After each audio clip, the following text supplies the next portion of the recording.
Happy Monday po mga kapatid. Pagpapala at purihin po ang Panginoon. Natapos po ang ating pagsamba kahapon, isang pagsamba na papuri sa Panginoon. Kaya't narito po tayong lahat upang bigyan natin ng pasasalamat ang ating Diyos. Halina at muli natin buksan ang isang linggo ng punong-puno ng pag-asa, ligaya at saya kung si Jesus ay kasama. Ako po muli ang inyong devotional leader for today.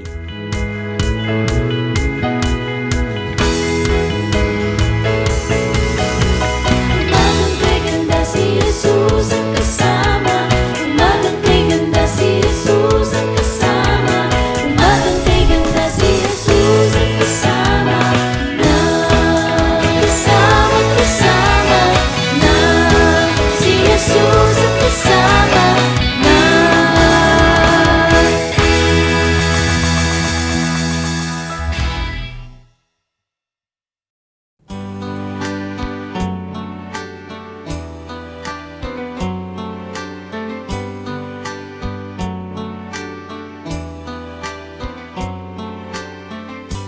Lord, I come to you, let my heart be changed, renewed, flowing from the grace that I found in you.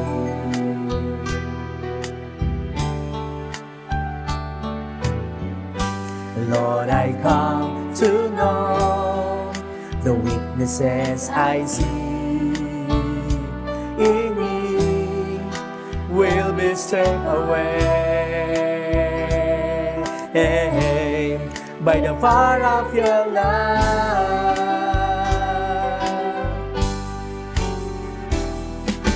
Hold me close, let your love surround me.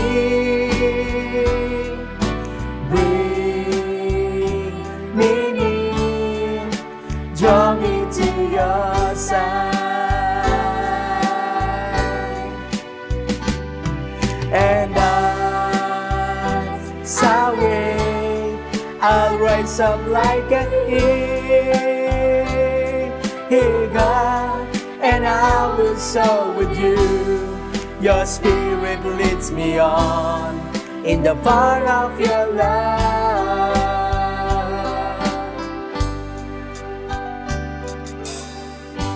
Lord, unveil my eyes, let me see you face to face, the knowledge of your love as you live in me.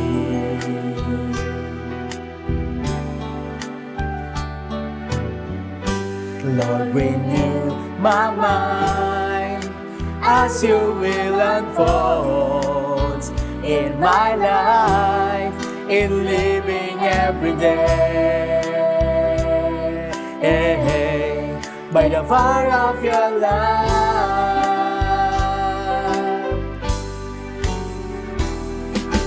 Hold me close, let your love surround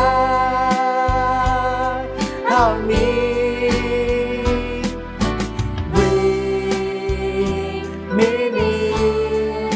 Draw me to your side,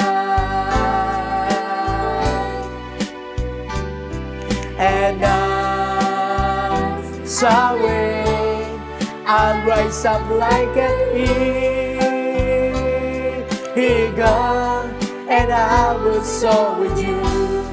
Your spirit leads me on in the power of your love.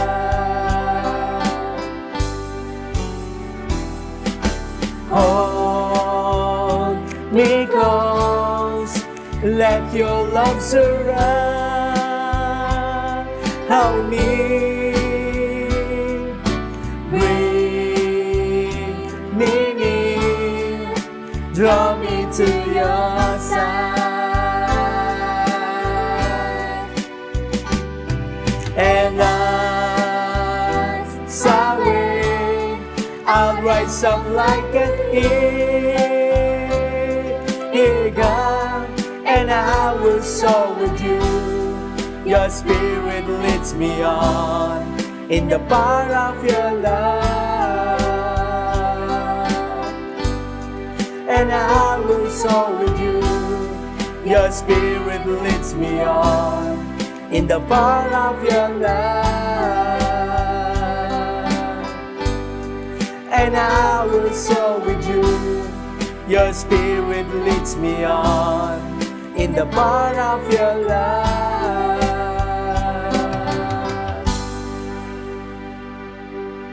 Thank you, Lord. Praise God po sa awitin na ating narinig. Purihin po ang Diyos.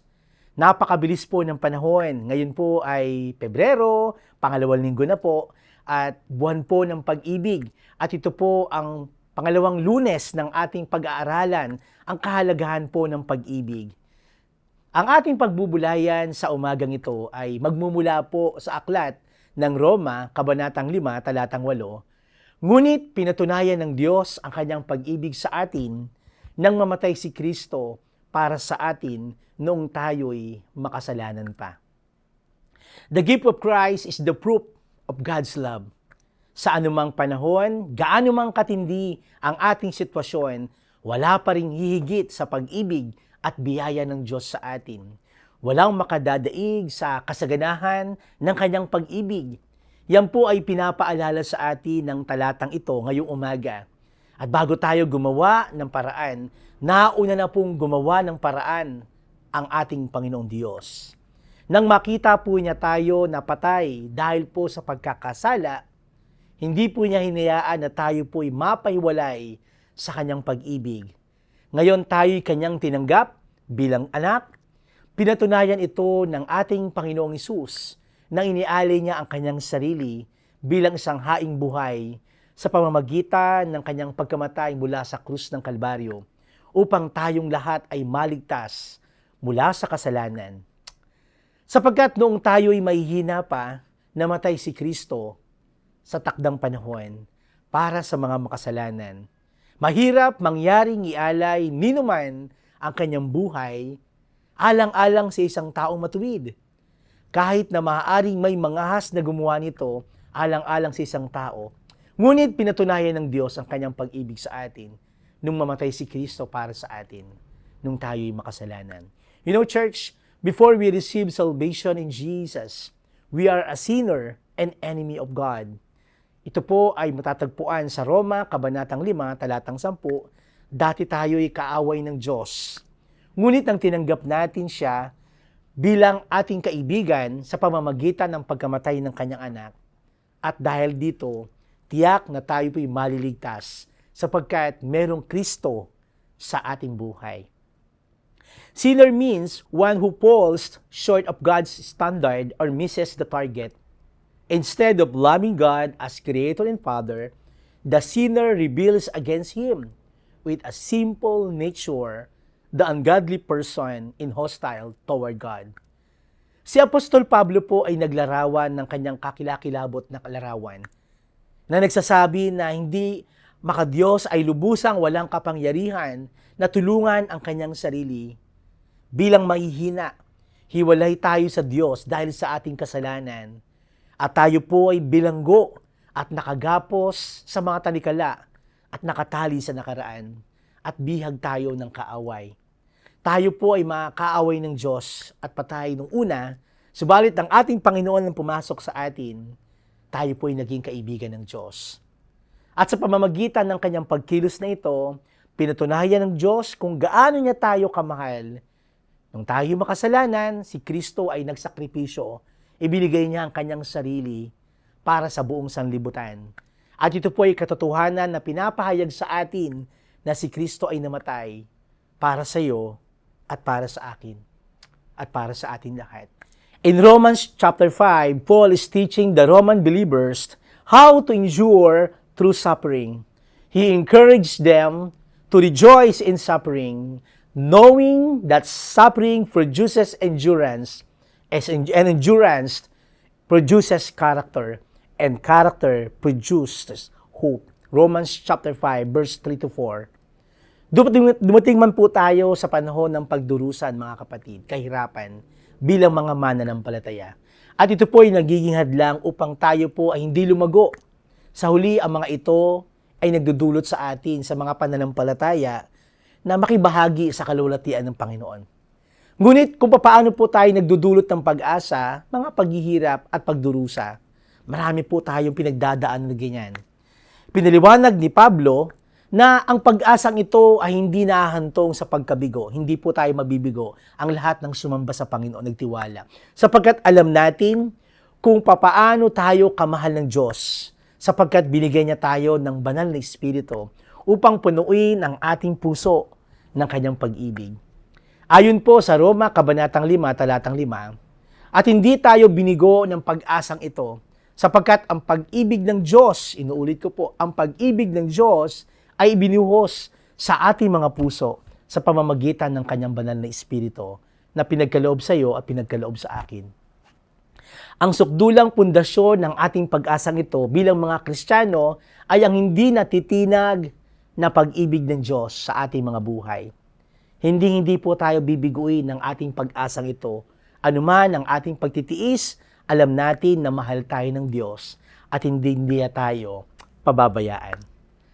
Ang kanyang perpektong pag-ibig ay hindi sumusuko sa atin. Ibig sabihin, mahal na mahal tayo ng Panginoon, kapatid.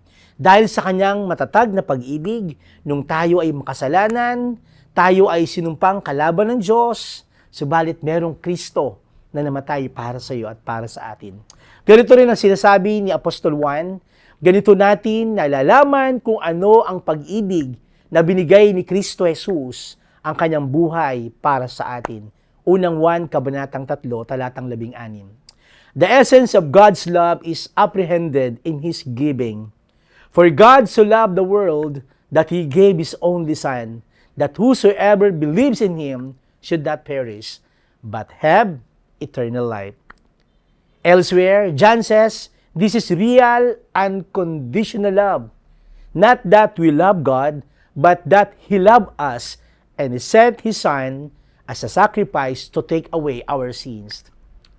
Sabi po sa unang 1, Kabanatang 4, Talatang 10, ito po ang pag-ibig ng Diyos na hindi sa iniibig natin ang Diyos, kundi tayo ay iniibig niya at sinugo niya ang kanyang anak upang maging handog para mapatawad ang ating mga kasalanan. Wow! Grabe po ang pag-ibig ng Diyos sa iyo at sa akin. Ang Diyos ang gumawa ng paraan, umibig sa pamamagitan ng paghahandog ng kanyang bugtong na anak, ang ating Panginoong Hesus, upang tayo'y mapatawad sa ating mga kasalanan. And Paul affirms that the Son of God loved me and gave Himself me, in Galatians chapter 2, verse 20. Kaya, hindi na ako nabubuhay ngayon, kundi si Kristo na ang nabubuhay para sa akin. At ang buhay ngayon sa katawan ay kinabubuhay ko sa pamamagitan ng pananampalataya sa anak ng Diyos na nagmahal sa akin, na nagandog ng kanyang sarili para sa akin. Alam niyo mga kapatid, ang pag-ibig ng Diyos kay Jesucristo sa pamamagitan ng ito ay walang katulad. Walang ibang pag-ibig na naging mas malalim o mahal na nagbigay nito at hindi gaanong karapat-dapat tayo upang tanggapin ito. Pero salamat, pinakita ito ng ating Panginoon Diyos Ama sa pamamagitan ng kanyang bugtong na anak. Nang binigay ng ating Diyos Ama ang kanyang bugtong na anak, no other than Jesus, siya po'y namatay para tayo ay patuloy na mabuhay kahit tayo ay makasalanan. Binigay po nila ang lahat ng ating Panginoon, ang kanyang sarili upang iligtas tayo na hindi karapat-dapat. Sa pagbibigay ng kanyang anak, binigay ng Diyos ang kanyang sarili, ang pinakamamahal na regalo para sa lahat. Binayaran niya po ito ng pinakamataas na halaga upang matanggap natin ang pinakadakilang pag-ibig kung bakit po tayo umiibig. Ayon po sa awit, Kabanatang 36, Talatang 5, ang wagas na pag-ibig ng Diyos, ng pag-ibig mo, Yahweh, ay walang hanggan, at ang inyong katapatan ay abot sa kalangitan. Sa pag-ibig ng Diyos, tayo ay sigurado, mga kapatid. Ito po ang imahe ng pag-ibig ng Diyos na sinulat naman po ng salmista sa verses na ito, sa awit na ito. Ang pag-ibig ng Diyos ay garantisado, wagas, walang katapusan. Ang pag-ibig na yan ang siyang taglay natin mga anak niya na sa ating mga buhay, kung kaya't lagi tayong may magandang pagtingin sa kinabukasan. Ano man ang ating daanan, ay walang makapaghihiwalay sa atin sa walang kapantay na pag-ibig ng Diyos sa iyo at sa akin. At ang pag-ibig na ito ay masasalamin po natin sa ating buhay. Sa tuwing tayo ay magpapadama ng malasakit sa ating kapwa, tutulong sa iba, at gagawa ng kabutihan sa mga nangangailangan. Unconditional love. Ang Diyos po ang unang umibig sa atin kung bakit po tayo nagmamahal sa ibang tao dahil po ang ating Panginoon ay tinanggap po tayo. At yun po yung ating sineselebrate mga kapatid. Siya po ang ating naging modelo, ang pag-ibig ng Diyos na kung saan ating naranasan. Ang pag-ibig ng Diyos na siyang bumago sa atin na yun po yung ating ibinabahagi sa iba. Tayo po ay manalangin. Aming Diyos, maraming salamat sa napakagandang umagang ito. Muli po namin bubuksan ang umagang ito na may pagpapaalala na mayroong Diyos na umibig sa amin. Nung ikaw, Panginoon, ay unang umibig, umabot, nagmahal, nagmalasakit, at damang-dama po namin ang pag-ibig na iyon. Kung bakit kami nakakapagpatuloy, kung bakit kami nakakapaglingkod, dahil sa pag-ibig na aming nadama na nagmula po sa iyo. Kaya nga Lord, sa ngayon pong buwan ng pag-ibig, dalangin namin, Panginoon, lalo po namin na ma-reminisce, Lord, maalala yung pag-ibig na yun, yung amin pong isi-share, ibabahagi sa ibang tao. Amin Diyos, pagpalaan niyo po ang aking kapatid na ito sa kanyang mga gawain, pagpapasimula sa kanyang mga trabaho, pagninegosyo. Hinihiling ko, Lord, ang patuloy mong patnubay, pagpapala, pag-iingat sa kanya, maging sa kanyang buong sambahayan. Gayun din po sa mga nag-aaral, Panginoon, hinihiling ko po ang karunungan, ang gabay ng banal na Espiritu, ang lagi pong sumama sa amin. Amin Diyos, inaangkin po namin minsan pa ang iyong pag-ibig at dalangin po namin, Lord, ito po yung maranasan ng mga anak mo, Panginoon, sa bawat pagkakataon. Ito po ang aming panalangin sa ngalan ni Jesus. Amen. Amen. Purihin po ang Diyos. Praise God mga kapatid sa umagang ito. Salamat po sa iyong pagsama sa umagang ito sa ating pag-aaral. Si Jesus ay kasama. Daily Morning Devotion. And shout out po mga kapatid sa lahat po ng mga may kaarawan at anibersaryo ng kanilang kasal. Purihin po ang Diyos sa inyong buhay. Ang aking panalangin, patuloy po kayo magamit ng Diyos sa lahat ng pagkakataon. Muli po, see you on next Monday and every day. At kung kayo po ay na-bless, feel free po to share this or tag with your friend. And don't forget to subscribe to the Nax UMC PH and please hit the notification bell to get notified when we post a new videos. At kung yung kayo din po ay pinagpala, maaari din po kayo mag-bless, mag-share, mag-donate sa ating po mga bank account na nakikita nyo po sa screen upang kayo po ay maging kabahagi ng pagmimisyon ng Nax United Methodist Church. Ito po ang inyong kaibigan, kamanggagawa, Pastor Edgar Quinsayas, na lagi nagsasabing, hindi po tayo iiwan, pababayaan ng ating minamahal na Diyos ngayon at magpakailanman. Amen. God bless po!